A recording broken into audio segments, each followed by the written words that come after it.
Pogodio me, to je jedna fina baladica gdje sam ja vidio svoje mjesto, gdje ima jako puno prostora da se klavir izrazi i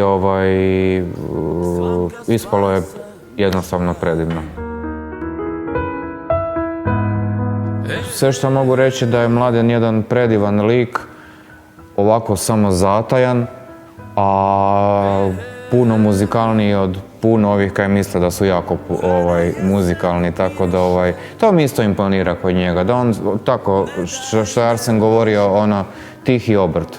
On radi svoje, fino opstaje, ima svoj rating, zna gdje mu je mjesto, što kaže Džibo meni, ja tebe volim između ostalog, Mati, jer znaš gdje ti je mjesto, nećeš se nikad zaletavati u neke velike dvorane i to.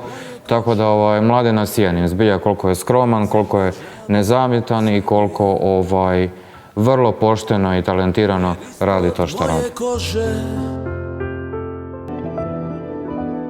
Jedan od gostiju na albumu je slavni Matija Dedić, izuzetan muzikant, skladatelj, prvenstveno je u jazz glazbi. Što mogu o njemu reći kao o glazbeniku, a da već netko to nije rekao, napisao, to je veoma teško. Mogu jedno reći svako sa privatne strane da smo mi izuzetno dobri i naši životni putevi su se počeli ispreplitati još od kada sam snimio duet sa njegovim ocem, sa Arsenom. I izuzetno mi je čast da jedan tako veliki glazbenik, neupitno glazbeno ime, sudjeluje na mom albumu.